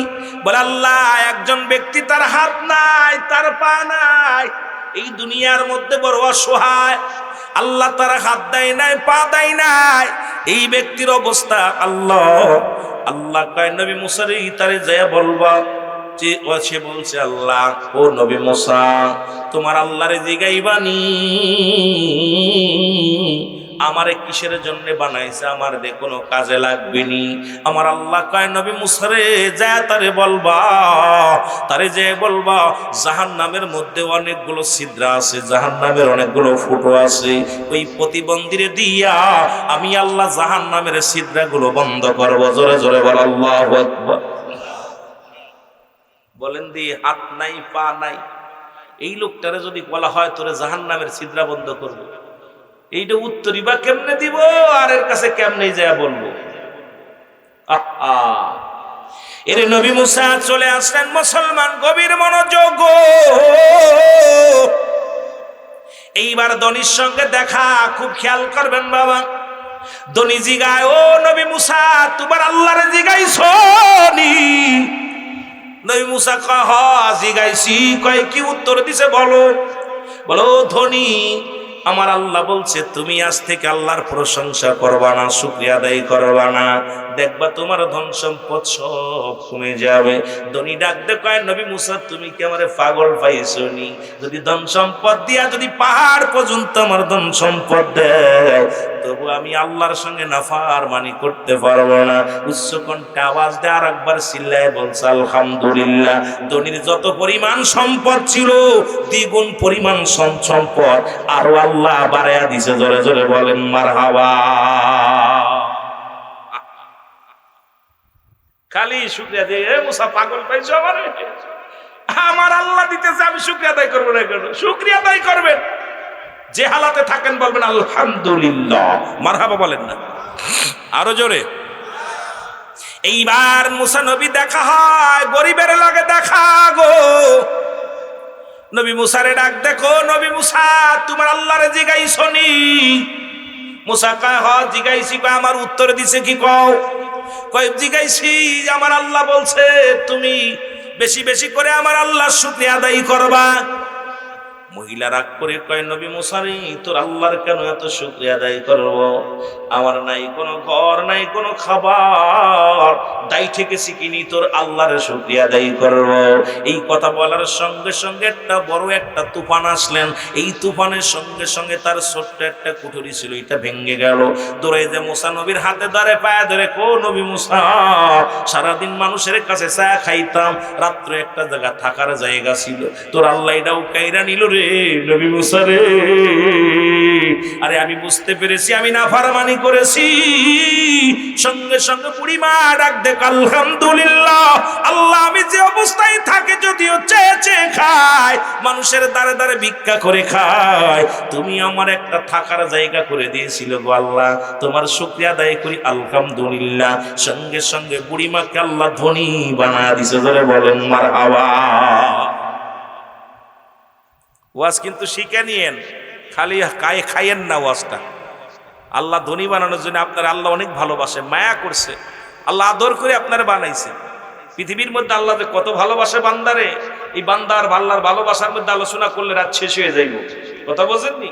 মহব্বত করে আল্লাহ তামাম পৃথিবী যেমনি বানাইছে এমনি আপনারে বানাই নাই। আল্লাহ কয় বান্দা পৃথিবী বানাইলাম কোন আর ফায়াকুন, বাইর হয়ে গেছে। আসমান যেমনি বানাইছি তোরে সেমনি বানাই নাই, জমিন যেমনি বানাইছি এমনি তোরে বানাই নাই, পৃথিবী যেমনি বানাইছি এমনি তোরে বানাই নাই। এই পৃথিবীর সব মাখলুকাত তোর গোলাম বানায়া দিছি, আর আমি আল্লাহ তোরে আমি বানিয়েছি আমার কুদরতি হাত মোবারক দিয়া। সুতরাং বান্দারে অত্যন্ত মায়া করে আল্লাহ, মায়া করে একটা নয় দুইটা, আল্লাহ বলে মুমিনদের জন্য মুত্তাকিনদের জন্য প্রস্তুতি করে রাখছে আমার আল্লাহটা জান্নাত। জোরে বলেন না মারহাবা। আর একটু জোরে বলো কি বানাইছে, আরো জোরে বলেন। আদর করি মানুষ আল্লাহ বানায়া, কেমনে দিবা জাহান্নামে ফেলিয়া, বলো কেমনে। একটু মহব্বতে বলেন না। হারে এই জায়গা থেকে গুনাহ মাফ করে নিয়ে যাবেন, এই জায়গা বয়া গুনাহ মাফ চাইবেন, নিজের গুনাহ মাফ চাইবেন। যারা শুয়ে আছে কবরে এদের গুনাহ যেন আল্লাহ মাফ করে। আল্লাহু আকবার বলো। আদর করি মানুষ আল্লাহ বানায়, ওরে কেমনে দিবা জাহান্নামে ফেলিয়া, বল কেমনে।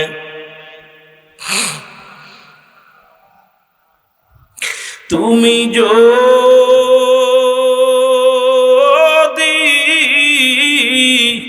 মাফ না করো আল্লাহ বান্দারে,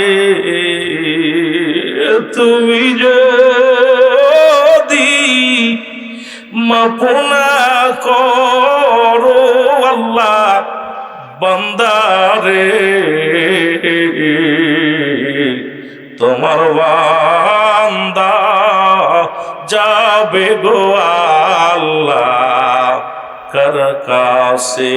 আদর করিয়া মানুষ আল্লাহ বানাই, ওরে কেমনে দিবা জাহান্নামে। আহা সকলে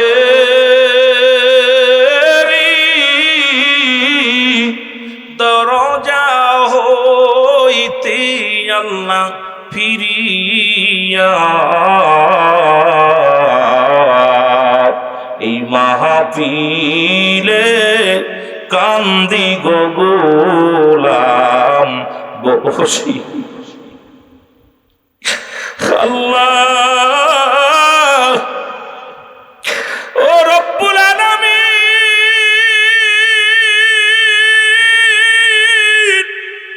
কার জীবনের জন্য শেষ মাহফিল রে, কার জীবনের জন্য শেষ মাহফিল, কার জীবনের জন্য শেষ রাত। এই পৃথিবীর মধ্যে আসার একটা সিরিয়াল আছে যার কোন সিরিয়াল নাই। মানুষের মৃত্যু হয় দুইটা টাইমে, একটা হলো রাতের বেলা, একটা হলো দিনের বেলা। আরে দিন শুরু করেছিলাম, মৃত্যুবরণ করি নাই। রাত শুরু করে দিয়েছি, 12টা বাজতে চলে এখনো মরি নাই রে। ফজর পর্যন্ত বেঁচে থাকবো কেউ গ্যারান্টি দিতে পারবো না। রব্বুল আলামিন আজকের মাহফিলের খাতিরে আমাদের সবাইরে তুমি মাফ করে দিও, জোরে বলে না আমিন। আর একটু জোরে জোরে চিল্লায় বল আল্লাহু আকবার। যে কথাগুলো বলতেছিলাম একটু পরে যায়। নবী মুসারে আল্লাহ ডাক দে, ও এইবার ওই প্রতিবন্ধীর লগে দেখা। প্রতিবন্ধী ডাক দে, কয় নবী মুসা তোমার আল্লাহরে কি জিগাইছনি? নবী মুসা কয় জিগাইছি রে। কয় কি বলছো? উত্তর দাও, তাড়াতাড়ি করে দাও। আমার নবী মুসা কান্দার কাল্লা আমি কেমনে বলবো? যে ব্যক্তি জীবনে একটু পা দিয়ে হেঁটে দেখলো না, যে ব্যক্তি জীবনে একটু হাত দিয়ে উঠায় খাইতে পারলো না, এই লোকটার যদি বলি জাহান্নামের ছিদ্রা বন্ধ করবে, এই লোকটা কেমনে সহ্য করবে রে আমার আল্লাহ? আমি তারে কেমনে বলবো? মুসা আলাইহিস সালাম নিরাপত্তা পালন করলেন, চুপ করে আছে। এমন সময় প্রতিবন্ধী ডাক দেখো, নবী মুসা তোমার আল্লাহরে জিগাইছনি? নবী মুসা কয় জিগাইছি। বলে কি বলছে বলো? বলছে আমার আল্লাহ বলছে প্রতিবন্ধী রে, কিয়ামতের ময়দানে ওই জাহান্নামের মধ্যে কিছু ছোট ছোট ছিদ্রা থাকবো, তোমারে দিয়া নাকি সেই ছিদ্রাগুলো বন্ধ করবে। এই কথা শুনিয়া প্রতিবন্ধী ডাক দেখ আলহামদুলিল্লাহ। এইবার মুসা আলাইহিস সালাম ডাক দে, কয় প্রতিবন্ধী রে, এমন ভয়ের কথা শুনিয়া তুমি আলহামদুলিল্লাহ জবান দিয়া বাইর করলা।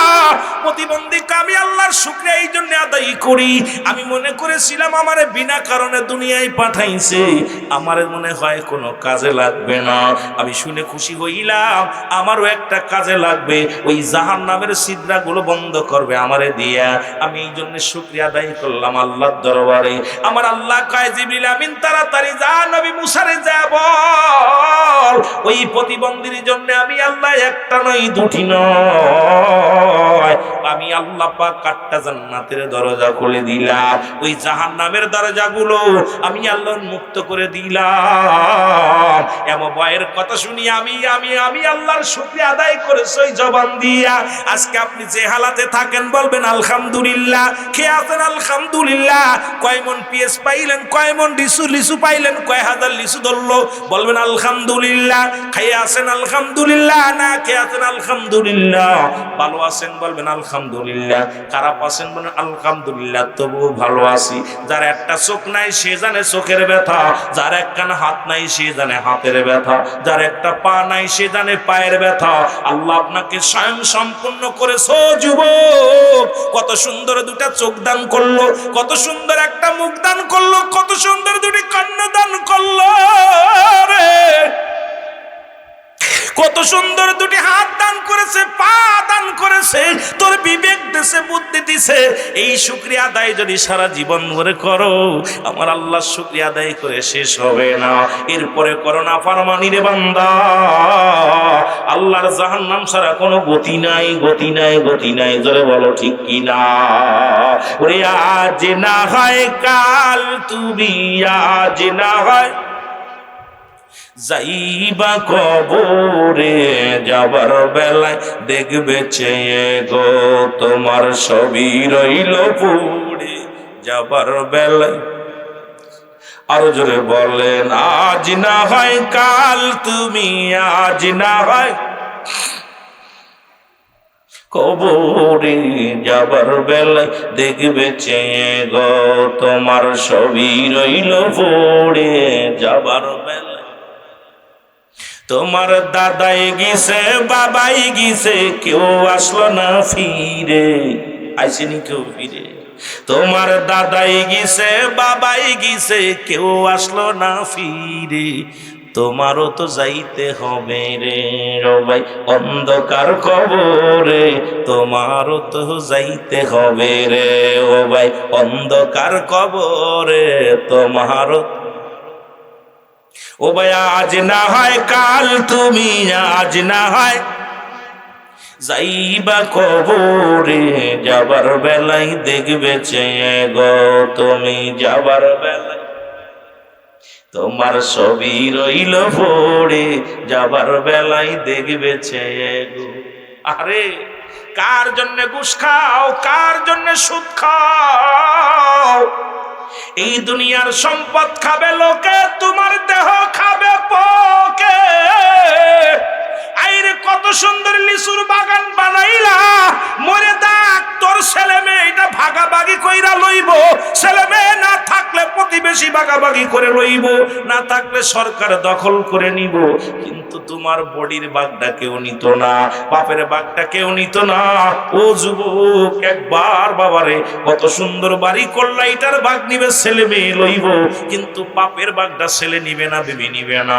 একবার যদি বিশ্বাস না করেন আজকে বাড়িতে বলবো, ও বিবি এই সুদের টাকা দিয়া বাড়ি বানাইলাম, এই বাড়ির মধ্যে তুমি থাকবা, পাপের যত ভাগ তোমার অর্ধেক আমার অর্ধেক।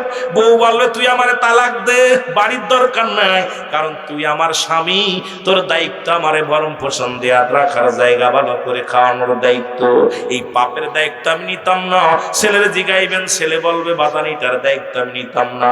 অফিসে বইয়া সুদ খান, অফিসে বইয়া ঘুষ খান, এই ঘুষের টাকা বান্ডিল ধরাই দিয়া বলবেন, ও বাবা আজকে 1 লক্ষ টাকা ঘুষ খাইছি, এটা তুই ল, এটার যত পাপ হবে এটা তুই নিবি রে বাজান।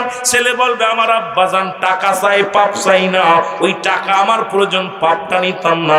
সুতরাং কাদের জন্য আজকে দুনিয়া দুনিয়া দুনিয়া? রাসূল বলছে বাল্হুয়া কিলাব, এই দুনিয়াটা পচা দুর্গন্ধ মরি। মানুষের চরিত্র হলো কুকুরের চরিত্র।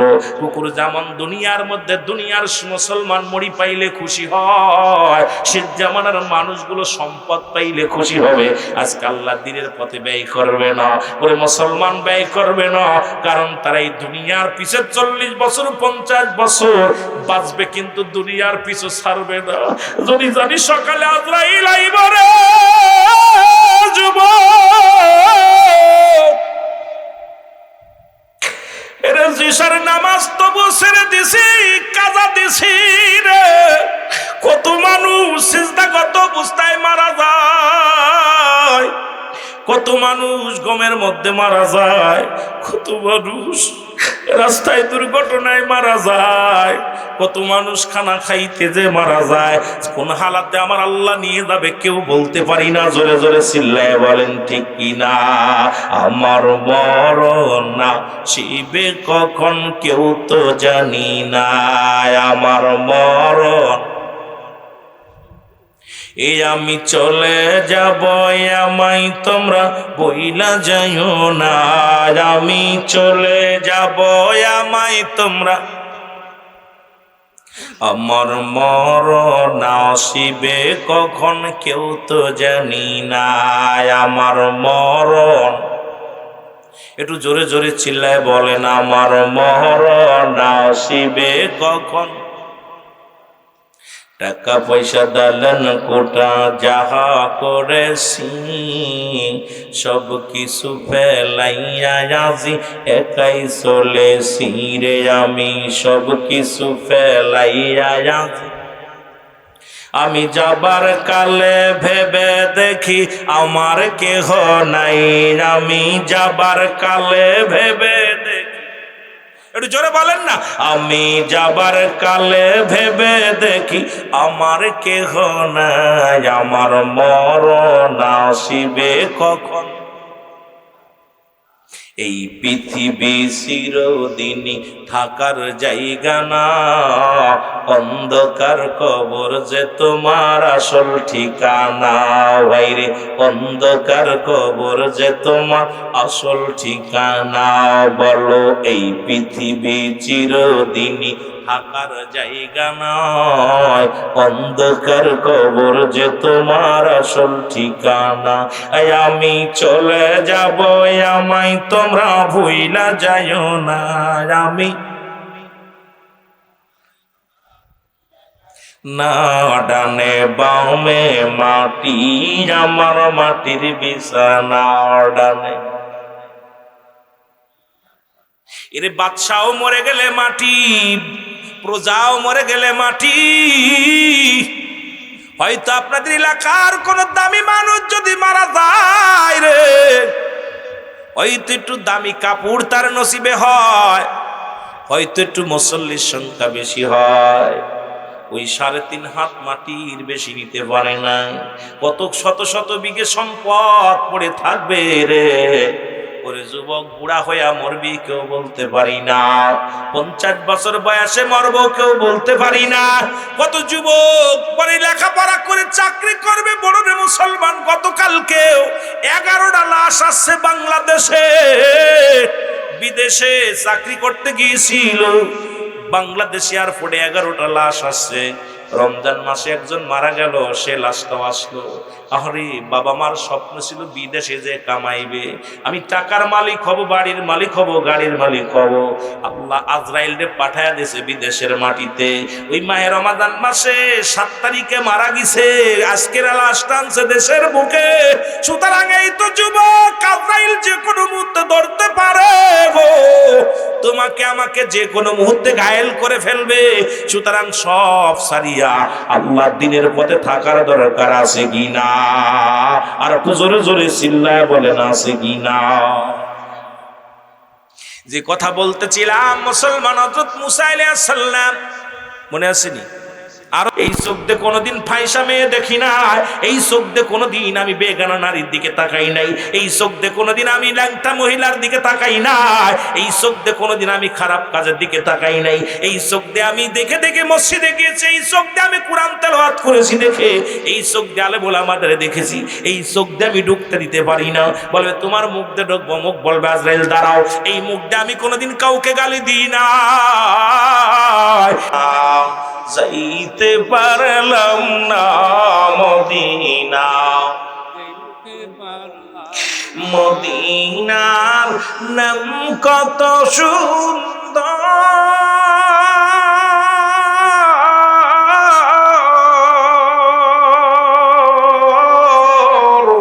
মদিনা কেড়েছে অন্তর।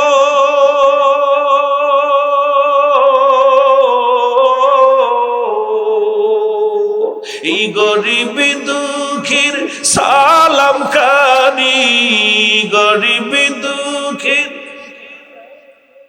ওরে পৌঁছাই দিও মদিনায়, বলো পৌঁছাই দিও মদিনায়, মদিনা যাইতে পারলাম না মদিনা। একটু মহব্বতে ছিলে বলেন মদিনা যাইতে পারলাম না মদিনা। আমি অসহায় তাই এত দূরে রই, আমি অসহায় তাই এত দূরে রই, দূর থেকে সালাম জানাই, বলো দূর থেকে সালাম জানাই, মদিনা যাইতে পারলাম না মদিনা। মদিনার নাম কত সুন্দর,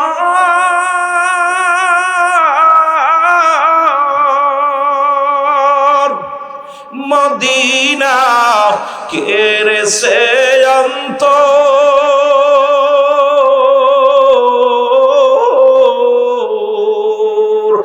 গরিব দুঃখীর সালাম খানি, গরিব দুঃখীর পৌঁছাই দিও মদিনায়, বলো পৌঁছাই দিও মদিনায়, মদিনা যাইতে পারলাম না মদিনা। এ দুনিয়ার মুসলমান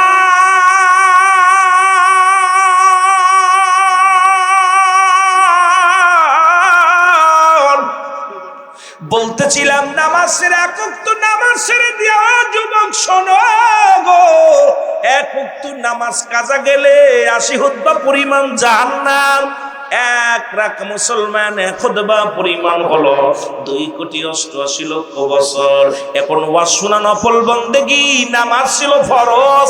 এখন যদি বলি ও দাদু ভাইরা কে কে ঈশার সালাত আদায় করছেন, মাশাআল্লাহ হয়তো 3-এর 2 উঠবে নামাজ মনে হয়, আদা দিয়ে হয়তো উঠতে পারে। যুবক শুনে নাও, কিন্তু নামাজ সালাতের প্রতি গুরুত্ব নাই।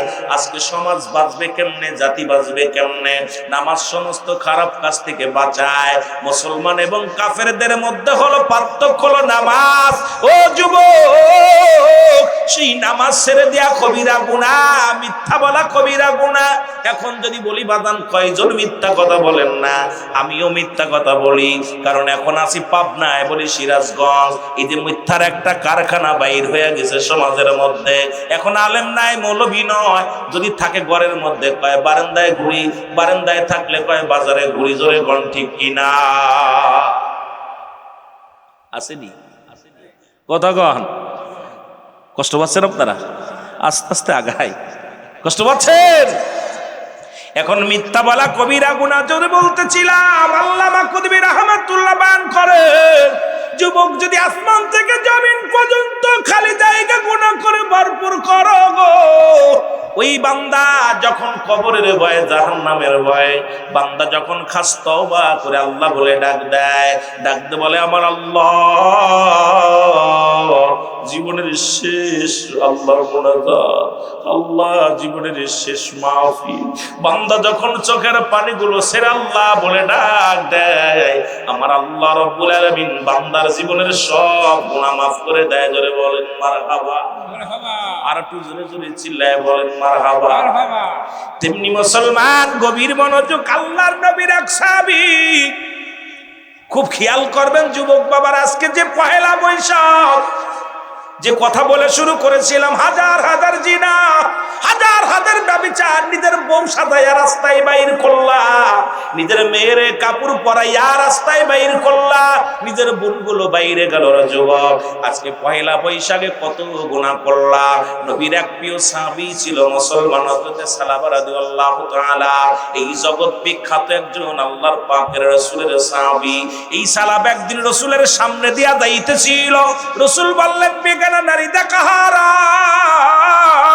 পর্দার বিধান যখন নবীজি ওয়াজ করলেন, খুব খেয়াল করবেন, নবীজির পর্দার ওয়াজ শুনিয়া, পর্দাও ফরজ, নামাজও ফরজ, এই পর্দাও ফরজ, নামাজও ফরজ। আজকে যারা মহিলারা ওয়াজ শোনো, একটু মুসলমান লজ্জাপতির পাতা বাইটা খায়ও আর মুখস্থ কইরো, আলোচনা একটু খেয়াল করো। আমার মা, তোমাদের কত দাম, তোমরা নবীদের মা, তোমরা আলেমদের মা, তোমরা ইমাম সাহেবের মা, কারি সাহেবের মা, হাফিজ সাহেবের মা। আল্লাহ তোমাদের কত দাম দিছে দুনিয়ার মধ্যে। এই দুনিয়ার মধ্যে যদি দোয়েল পাখি যদি জানতো সে বাংলাদেশের জাতীয় পাখি, জীবনেও ময়লার উপরে পড়তো না। আর আমার মা বোনেরা যদি জানতো তাদের দাম, জীবনে ঘর ছেড়ে রাস্তায় বাইর হতো না। জোরে বলেন ঠিক কিনা? বাংলাদেশের দোয়েল পাখি যদি জানতো যে আমি বাংলাদেশের দোয়েল পাখি জাতীয় পাখি, ও আইয়া টেবিলের পর বয়ে কোথায় বাদ দে, ঠিকই নেই। যারা এমপিরা মন্ত্রীরা আইলে আইরে দাম কোন দিয়ে, একটা এমপি আইলে এত দাম, মন্ত্রী আইলে এত দাম, তো জাতীয় পাখি ওর কি কম দাম? কথা হয় না, এটা কি যেন তেন ব্যাপার, দেশের একটা জাতীয় সম্পদ। এই পাখি আসবে সিদ্দিকী সাহেব, তাড়াতাড়ি নাস্তা নিয়ে কমপ্লিট কর, নাইলে তোর কিন্তু শোকেস করুন। কথা কন ঠিক কি না? আহা, দোয়েল যেমন তার নিজের দাম জানে না, ও ময়লার উপরে পড়ে, গোবরের উপরে পড়ে, তদ্রূপ মারা জানে না তাদের দাম। ওদের গর্ভে থেকে অসংখ্য নবী আসছে, ওদের গর্ভে থেকে অসংখ্য ওলি আসছেন, ওদের গর্ভে থেকে অসংখ্য আল্লাহর ওলির আসছেন, অসংখ্য আলেম বাইর হয়েছে, অসংখ্য রাসূল বাইর হয়েছে, অসংখ্য আলেম দ্বীন বাইর হয়েছে, অসংখ্য কোরআনের পাখি বাইর হয়েছে, কিন্তু ওদের দাম ওরা নিজেরা জানে না। জোরে বলেন ঠিক কিনা? ওদের কি বলবো, আস্তে আস্তে যাই, দেখা যাক কোন বন্ধু যা যাক। কেন? কারণ একটা আয়াতের তাফসীর করতে গেলে রাত শেষ, ওদিকে কখন যাব দেখা যাক। ধীরে ধীরে একটু কথা বলে আসি, তারপর ওয়াজ দেখা যাক, সময় পালি করবো, না হলে থাক। একটু মহব্বতের সঙ্গে জিকির করুন লা ইলাহা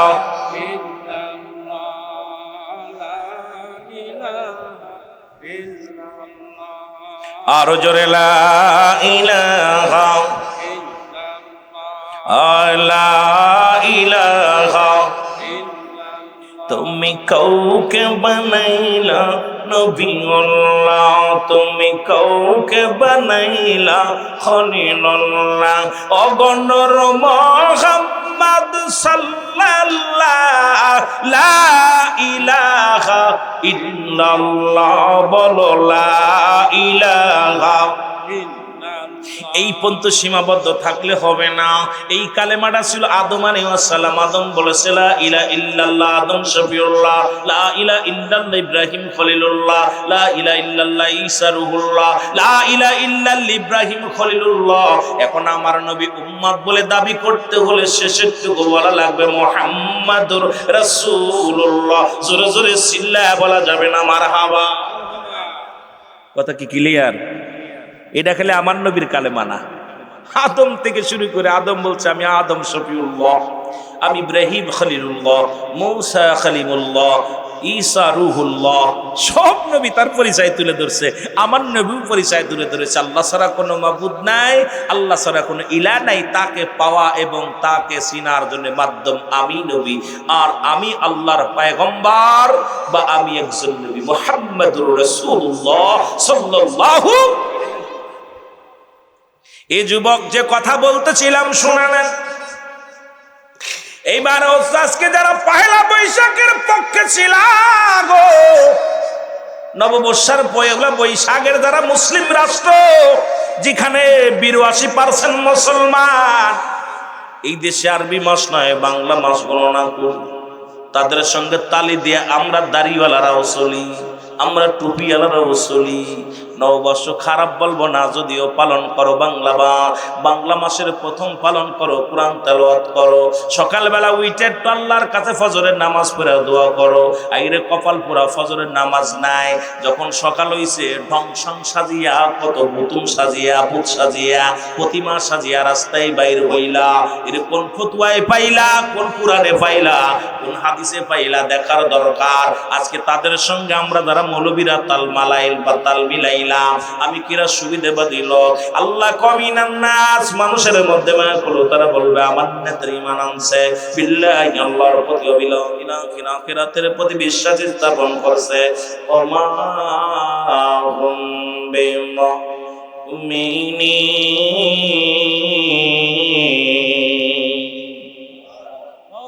চোর বাটপার আছে, সব ধরবানে আস্তে আস্তে। চোর গুলো যে কোরআন একদম কোরআন দিয়ে ধরতেছে আল্লাহ, সব বাটপারের কথার ভিতর আছে। ও যুবক, দিলের কান্ডা লাগা শোনা নাও, গভীর মনোযোগ। আল্লাহর নবীর সাহাবী সালামা রাদিয়াল্লাহু তাআলা গো, উনি রাস্তা দিয়ে জোহরের নামাজ বাদে যখন যাইতেছিল রে, দেখে এক ঘরের মধ্যে এক মহিলা গোসল করা অবস্থায় গোসল করতেছে। খুব খেয়াল করবেন বাবা, এই গোসল করা অবস্থায় ঘরের পর্দা সরে গেছে, আর সঙ্গে সঙ্গে মেয়েটাকে আল্লাহর ও মুসলমান নবীর সাহাবী সালামা রাদিয়াল্লাহু তাআলা দেখে ফেলছে। দেখা পর চোখের পানি ছেড়ে কান্দার বইয়া ডাকতে বলে আমার আল্লাহ, আমি বেগানা নারী দেখে ফেললাম রে, আমার নবীর যদি জিবরিল আমিন জানিয়ে দাও, আমি ইসলামকে কলুষিত করলাম, আমি কোরআনকে কলুষিত করলাম। আমার নবী বলছে বেগানা নারী দেখা যাবে না, আমি দেখে ফেললাম, কিন্তু মনের অজান্তে দেখছো।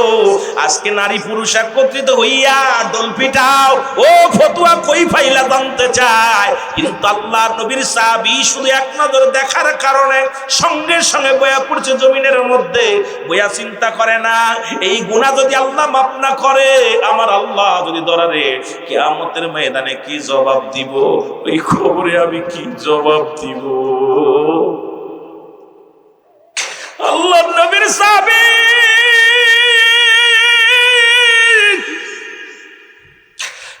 যুবকেরা দিলের ঠান্ডা লাগা শোনো, কাঁদতে কাঁদতে পাহাড়ে চলে গেল।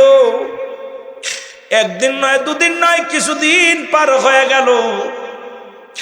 এইবার নবীর কাছে জিবরিল আমিন এসে বলে, ইয়া রাসূলুল্লাহ, ইয়া হাবিবাল্লাহ, আপনার সাহাবীরা আপনার পিছে নামাজ আদায় করে নবী গো, কিন্তু আপনার সালাবার খবর নিছেননি, আপনার সালাবার খবর নেন গো নবী। নবীজি বলেন, সালাম ফিরে বলে, আমার সাহাবীরা রে, তোমরা আমার সালাবার খবর জানোনি, আমার সালাবার রাদিয়াল্লাহু তাআলার খবর জানোনি? সাহাবীরা বলে, হুজুর আমরা তো কটা দিন দেখি না। নবীজি বললেন, তাড়াতাড়ি খবর নাও। খবর নিলেন, বাড়িতে গেলেন। সালাবার বাবাই বলে জানি না, মায়ে বলে জানি না, প্রতিবেশী কয় জানি না। আমার রাসূলকে জিবরিল আমিন আবারও ডাক দে বলে, আল্লাহর নবী গো, যে সাহাবী আপনার পিছে সালাত আদায় করত, যে সাহাবী আপনার এত ভালোবাসতো নবী গো, সেই সাহাবীর খবর লন। আল্লাহর নবী ডাকতে বলে, কোথায় রে আমার আবু বকর, কোথায় রে আমার উমর, কোথায় রে আমার উসমান, কোথায় আমার আলী, আয় আমার সালাবারে খুঁজে নিয়ে আয়। সালাবারে খোঁজ নেয়, সালাবারে খোঁজ নেয়। এইবার পূর্ব পশ্চিম সালাবারে খোঁজা শুরু করলো, কোথাও পায় না। খুঁজতে খুঁজতে পাহাড়ের মধ্যে গেলেন। পাহাড়ে যাইয়া ডাকতে বলো, রাখালেরা রে, তোমরা কি নবীর সাহাবী সালাবারে দেখছো? রাখালেরা বলে, আমরা তো সালাবারে চিনি না, তবে একজন যুবক, টাংরাই যুবক, আহা, একজন টাংরাই যুবক আজ কটা দিন হলো সারাদিন ভরে ওই পাহাড়ের তলায় বসে বসে কান্দে, কান্দতে কান্দতে চোখের পানি পড়ে ঘা হয়ে গেছে। ওই যুবকটা হাঁটতে পারে না, ওই পাহাড়ে ওঠে, ঢেলে ডুলে ডুলে ডুলে পড়ে যায়। আমরা বকরির দুধ দোহান করিয়া সালাবারে দিয়ে ওই ব্যক্তিকে দিয়েছিলাম, কিন্তু এই ব্যক্তির কান্দন, চোখের পানি এত জারে পড়েছে, ওই চোখের পানি আর দুধের পেয়ালা এক হয়ে গেছে। শুধু কান্দার, আল্লাহ আমারে কি মাফ করবানি, আমারে কি তুমি মাফ করবানি? হায়রা যুবক, কবর হবে আবাদান আবাদন, ওই কবর হবে আমার আপনার চির ঠিকানা। যে দেশে গেলে মানুষ আর কোনোদিন ফিরে আসা সম্ভব নয়, যে দেশে গেলে মানুষ আর কোনোদিন ফিরে আসবে না, সেই দেশের যাত্রী আমরা। কয়দিন থাকবো দুনিয়ার মধ্যে? তিনটা বিপদ। নাম্বার 1 হলো মানুষের মরণ, নাম্বার 2 হলো কবর, নাম্বার 3 হলো কিয়ামতের ময়দান। আজকে দুনিয়ার সম্পদ পাইয়া, সুন্দরী নারী পাইয়া, বাড়ি পাইয়া, গাড়ি পাইয়া, গায়ের জম পাইয়া, এমপি হইয়া, মন্ত্রী হইয়া সেই রব্বে কারিমরে ভইলা গেলা। এই রকম তো ফিরাউন ছিল, নমরুদ ছিল, কারুন ছিল। আল্লাহ তাদেরকে জিরো থেকে হিরো বানাইলো। আজকে জিরো থেকে হিরো বানাইলো। ফিরাউন, নমরুদ, কারুন যারা খোদাই দাবি করেছিল, আল্লাহ তাদেরকেও শেষ করে দিছে। সুতরাং আমি আপনি যে কোনো মুহূর্তে মারা যেতে পারি, মরে যেতেই হবে, এর মধ্যে কোনো সন্দেহ নাই। সুতরাং ওই কবর হবে চিরস্থায়ী একটা জায়গা। ওই কবরের সামিয়ানা বানানোর দরকার আছে কিনা? আর একটু জোরে জোরে চিল্লায় বলেন, আছে কিনা? শক্তিতে কোন অংশে কম ছিল না। ফিরাউন, নমরুদ, কারুন এরা কি জাইতের নেতা ছিল? আমার মতো নেতা, আপনার মতো নেতা? তারা আল্লাহ তাদেরকেও শেষ করে দিছে। আল্লাহর নবীর সাহাবী হযরত সালাবা কান্দে,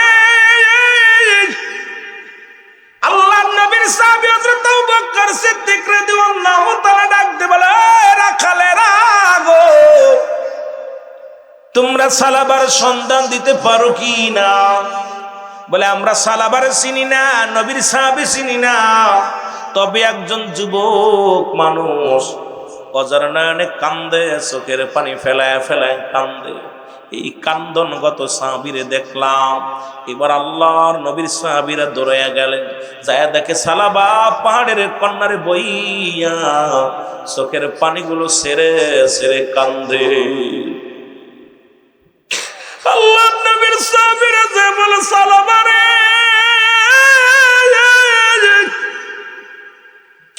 ও সালাবা, তুমি এখানে বসে কান্দো, তুমি কান্দো, অথচ নবী তোমারে খোঁজে, সাহাবীরা আমরা খোঁজাখুঁজি করি, কোথায় তুমি ছিলা? আল্লাহর নবীর পাগল সাহাবী সালাবা রাদিয়াল্লাহু তাআলা ডাক দিয়ে বলো, ভাই আবু বকর রে, আগে বলো আমার পাপের কথা কি দুনিয়ার মানুষ জেনে গেছে? আমার পাপের কথা কি আমার মদিনার নবী জেনে গেছে? আমার পাপের কথা কি জিবরিল আমিন আইয়া নবীরে জানায়া দিছে? হযরত আবু বকর সিদ্দিক রাদিয়াল্লাহু তাআলা ডাক দে, ও সালাবা, তুমি এমন কি অপরাধ করেছো, এমন কি অন্যায় করেছো? জানি না, তোমার পাপের কথা তো রাসূল কিছু বলে নাই, আমরা তো কিছু জানি না, তুমি এত কান্দো কেন? সালাবা কয়, আগে বলো আমার রাসূল কিছু বলছেনি? কয় না। কয়, আমি একটা বেগানা নারী গোসল করা অবস্থায় দেখে ফেলছি। আরে আমার আল্লাহ কি আমারে মাফ করবো? আমার রাসূল কি আমারে ক্ষমা করবো? আমি কি ইসলামের বিধান নষ্ট করলাম? আইরে যুবক বন্ধুরা, ইসলামের বিধান শোনো, পর্দার বিধান শোনো। এইবার নবীজির সাহাবীরা বলো, সালাবা চলো, রাসূল তোমার জন্য অপেক্ষা করতেছে। এইবার সালাবারে নিয়ে রাহমাতাল লিল আলামিনের কদমের মধ্যে আসলেন। রাসূলুল্লাহর কাছে যখন হাজির করলেন, আমার নবী কয়, সালাবারে তুমি কই ছিলা? বলে, ইয়া রাসূলুল্লাহ, ইয়া হাবিবাল্লাহ, আমি তো চোখের জিনা করে ফেলেছি। ইয়া রাসূলুল্লাহ, ইয়া হাবিবাল্লাহ, নবী গো, আমি তো চোখ দিয়ে একটা বেগানা নারী গোসল করা অবস্থায় দেখে ফেলেছি নবী গো। আমি মনের অজান্তে দেখেছি, আমি ইচ্ছা ছিল না। আমি যাওয়ার পথে যখন পর্দা সরে যায়, গোসলখানার পর্দা সরে গেছে, ওই গোসল করা অবস্থায় আমি দেখে ফেলেছি নবী গো, আমার গুনাহকে আল্লাহ মাফ করবো।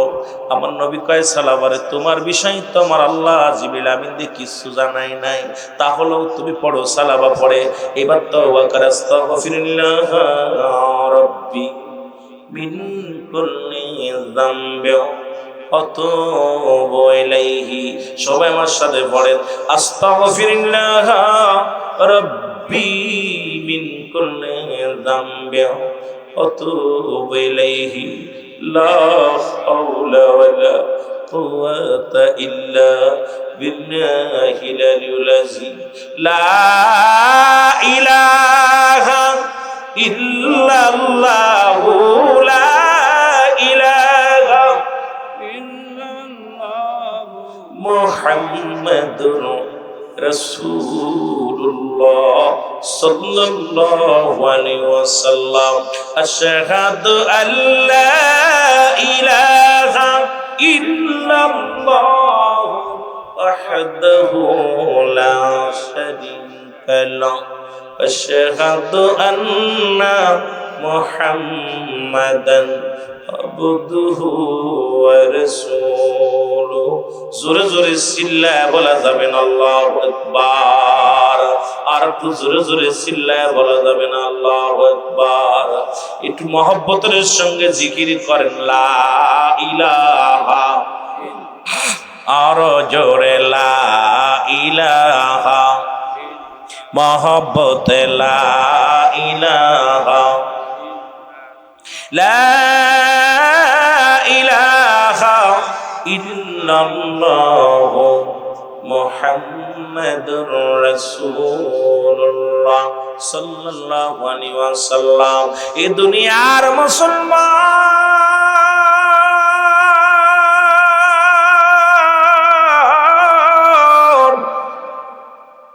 নবীজি যখন তওবা করা দিছে রে, সময় সালাবা বলে ইয়া রাসূলুল্লাহ ইয়া